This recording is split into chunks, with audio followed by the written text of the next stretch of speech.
Welcome back to my channel, Real Movie Breakdown. Today we step into a world that's been silent for decades. A world where cities are ghosts, where nature has swallowed concrete, and where hope is nothing more than a story whispered in the dark. It's been 28 years since the rage virus nearly destroyed humanity. The world believes it's over, but evil never really dies. This is not just another infection story. It's about the people left behind a boy who's never seen the world before, a mother with a terrible secret, and a scientist chasing redemption. This is 28 years later. So grab your seat, turn up the volume, and don't look away, because the truth that unfolds here will change everything. Let's begin. The film opens with a wide aerial shot. Waves crash violently against a lonely island off the coast of Scotland. The once thriving world is gone. No planes, no signals, no hum of cities.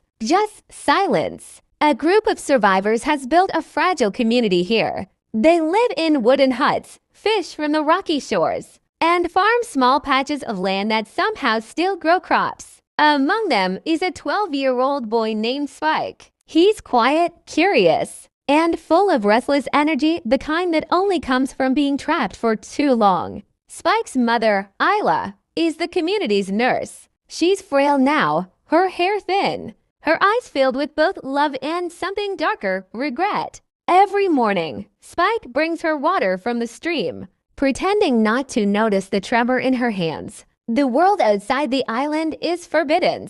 The survivors call it the dead zone. No one knows what's there, only stories passed down through whispers. Some say the infected all died. Others believe they evolved. As the camera pans over Spike standing on the edge of the cliff, we hear the faint hum of an old radio tower behind him. It hasn't worked in years, until today. Inside the small radio shack, a light flickers, then static. A voice crackles through the speakers, weak but unmistakable. If anyone's out there, do not come to the mainland. The rage is not gone. It's changing. Then silence again. The survivors freeze. Marla, the community's leader, slams the radio off. No one touches that signal again. She warns. It's a trap. But Spike's eyes light up. Someone out there is alive. That night, he can't sleep. He looks out across the dark ocean,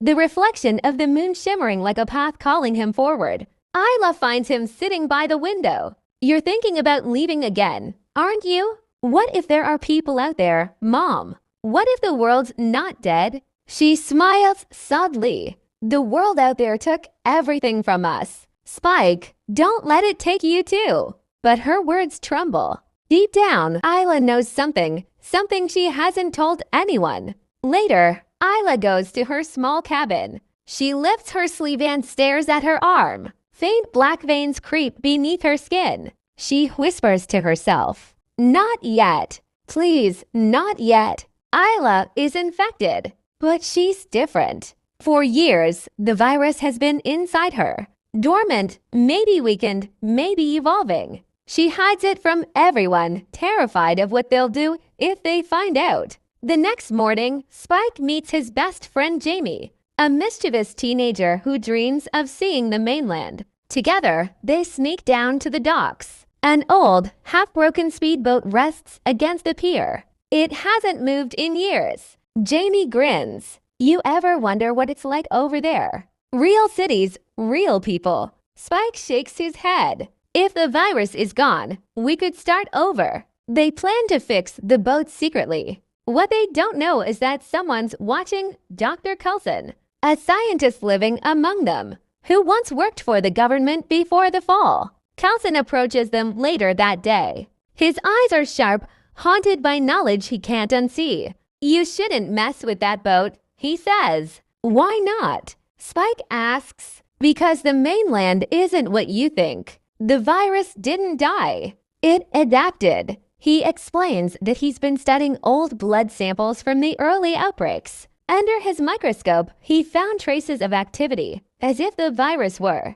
learning. The rage virus was never designed to last this long, he mutters. It's not just infection anymore. It's evolution. Spike doesn't understand. But Coulson's words plant a seed, and seeds have a way of growing. As evening falls, Isla collapses in her cabin. Her veins glow faintly under her skin, pulsing with infection. Spike rushes to her side. "Mom, what's happening?" "Listen to me," she gasps. "If anything happens to me, you run.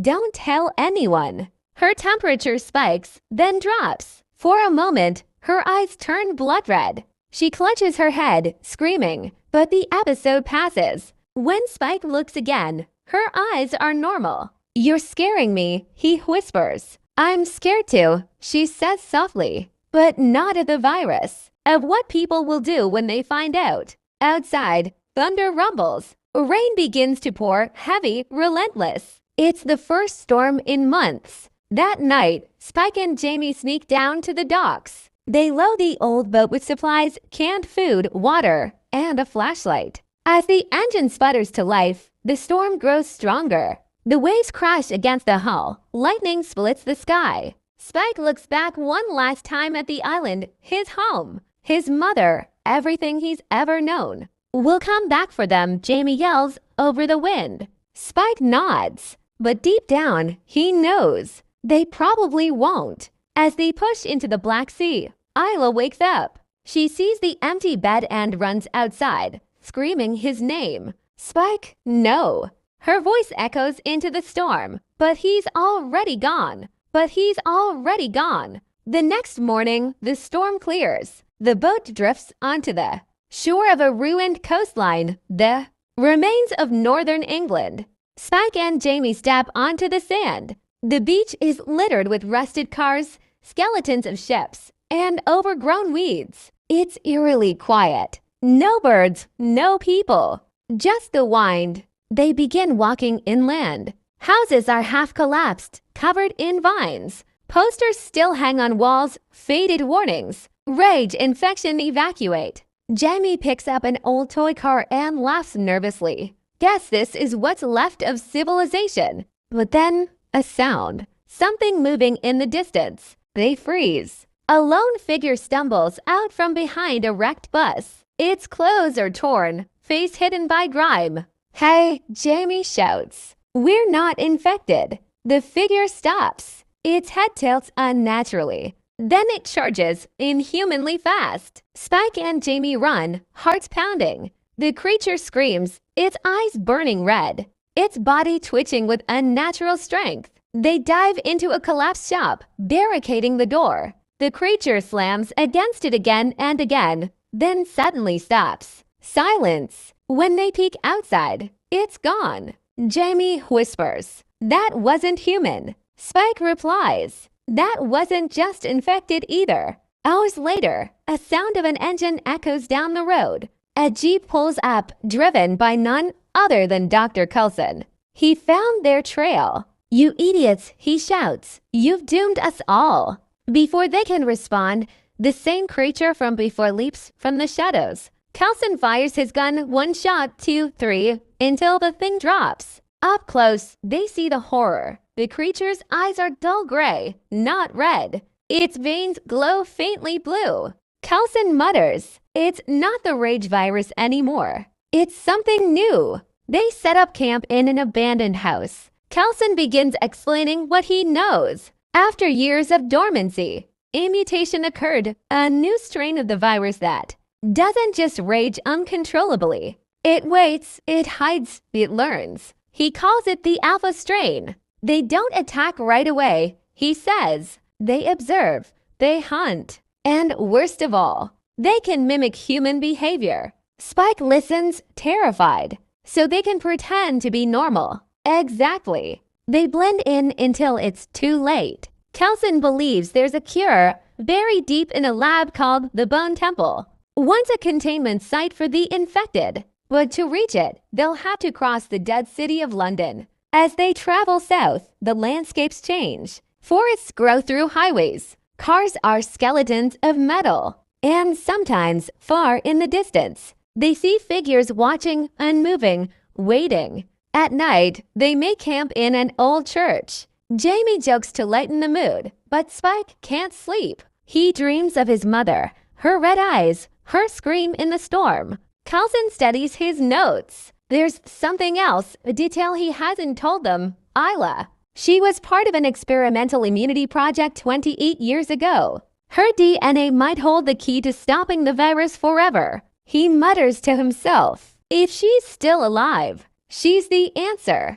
Spike overhears, and his heart stops. His mother might still be alive. The next day, they reach the outskirts of London. The skyline is almost unrecognizable. Trees sprout from windows. Streets flooded, nature taking back the land. They find signs of other survivors, fires, footprints, even children's drawings on walls. But they never see anyone. At sunset, Jamie spots movement on a nearby rooftop.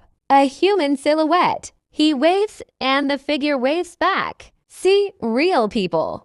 Jamie shouts, but Coulson's face darkens. No, they don't wave. Before he can finish, the figure jumps down from the building, not falling, but landing perfectly. It rushes toward them, impossibly fast. Coulson screams, greater than. Run! The thing charges. Jamie fires a flare gun. The red light bursts across the street, revealing not one creature, but dozens. They pour from alleyways, rooftops, broken buses, silent at first, then shrieking as the rage ignites within them. Coulson yells, greater than. Into the tunnels move. They dive through a subway entrance as the creatures crash down behind them. The air reeks of mold and rust. Sparks flicker from old cables, lighting the graffiti-covered walls. 28 days, 28 weeks, 28 years, the end. Spike pants, terrified. How do we stop them?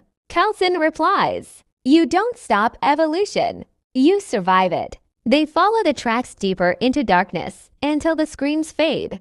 Jamie's flashlight dies, and in the blackness they hear footsteps, soft, measured. Then a whisper. You shouldn't have come here. A figure steps into the light. A woman scarred, eyes tired but alive. Spike freezes. Mom! It's Isla. Coulson lowers his weapon in shock. Impossible. You were on the island. Isla nods. I followed you. I couldn't let him go alone. But there's something strange about her movements too precise, her breathing too calm. Coulson whispers, how long have you been? Like this. Isla looks away. Since before he was born. In a candlelit station, Isla tells the truth.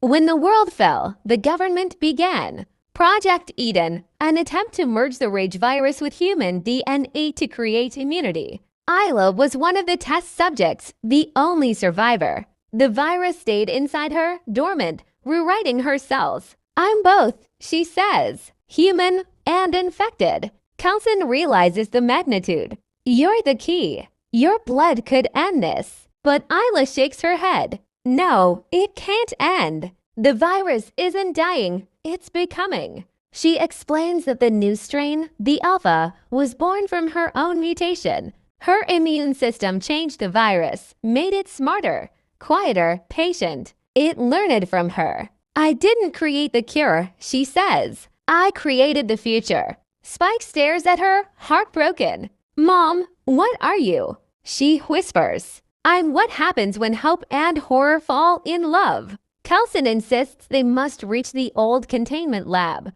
the Bone Temple, to synthesize a cure. Isla agrees, reluctantly. They trek through the flooded subways until they reach an elevator shaft leading up into a decayed research facility. Inside, skeletons of scientists lie frozen in their final moments. Glass tanks hold remnants of the original infected preserved, staring lifelessly. Coulson boots up an ancient terminal. Electricity hums for the first time in decades. He inserts a sample of Isla's blood. On the screen, strands of the virus pulse like living organisms. They intertwine, multiply, and then split. It's dividing on command, Coulson gasps. It's learning from us, rewriting its own code. Alarms suddenly blare. The containment doors creak open, automatic systems, reactivating after 28 years. Jamie shouts, "What did you do?" Coulson stares in horror.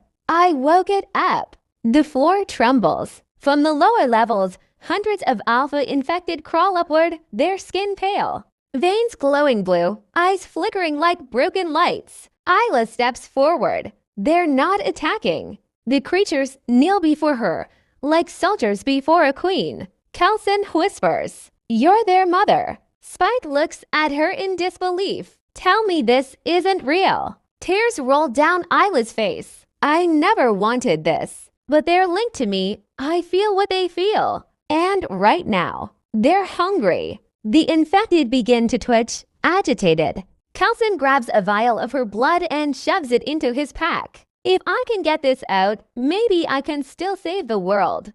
He runs for the exit. The swarm follows. Isla screams, collapsing as if every creature's movement rips through her nerves. Spike rushes to her side. "Mom, fight it." "I can't." She gasps. "They are me." Kelson reaches the upper corridor, but the swarm catches him. He sprays fire from an old flamethrower, turning the hall into an inferno. The infected burn, shrieking, but they keep coming. Kelson records a message on a dusty camcorder. "If anyone finds this, the alpha strain cannot be cured. Containment is the only hope. Burn everything." He pulls the pin on a grenade. The explosion echoes through the lab, collapsing the main access tunnel. Spike and Isla are thrown backward by the shockwave. Smoke fills the air. Isla's wounds glow with blue fire. Her body is changing, the virus taking full control. "Go, Spike." She screams. "Get out before it's too late." But Spike refuses. "I'm not leaving you again." She smiles through tears. "You're stronger than me. You're the best part of what's left of this world." Her veins flash, then calm. For a moment, she's human again. "Remember me that way," she whispers. She pushes him toward the emergency lift, sealing the gate behind him. Spike watches helplessly as she turns back toward the darkness. The swarm rises again, drawn to her. Isla steps into the center of the ruined lab. Her eyes blaze red, then white, pure light. She spreads her arms as the infected surround her. "You wanted evolution," she says softly. "Then evolve with me." She ignites. A wave of fire and energy bursts outward, consuming every infected in a blinding flash. The explosion tears through the bone temple, collapsing it into the ground. Spike screams her name as the elevator rockets upward. Then, silence. Days later, Spike wanders the outskirts of London alone, soot-covered and numb. The city is quiet again, almost peaceful. He finds Kelson's camera half buried in ash. He replays the message, "Burn everything." But when he looks toward the horizon, he sees something strange. The grass is green. Birds return. The air feels clean. Maybe the explosion burned away the infection. Or maybe something new was born from it. Spike builds a small memorial on the banks of the Thames, cross made from scrap metal. His mother's locket hanging at its center. He speaks softly. "You saved us, Mom. I'll make it mean something." Weeks later, Spike sets out across the countryside with other survivors he's found. Small groups re-emerging from hiding. They rebuild shelters, plant crops, share stories. But one night, as he's washing his hands in a stream, he notices something. A faint blue shimmer under his skin, veins glowing. Just for a second. He freezes. "No, not me too." Then he hears whispers in his head, distant, familiar. His mother's voice. "You're never alone, Spike." The camera pans out. In the forest beyond, unseen eyes flicker blue in the darkness. Cut to black. And that was 28 years later. A story not about monsters, but about what happens when humanity and horror can't tell each other apart. A world rebuilt on ashes, where every new beginning hides the shadow of the past. Was Isla a savior, or the mother of something even worse? And is Spike the cure, or the continuation? Only time, maybe another 28 years, will tell. If you felt the chills like I did, drop a like right now. Tell me in the comments, do you think Spike becomes the next carrier? Or did Isla finally end the virus? And if you love deep, cinematic movie breakdowns like this one, subscribe to my channel, Real Movie Breakdown, for more stories that stay with you long after the credits roll. Thanks for watching. And remember, evolution always finds a way.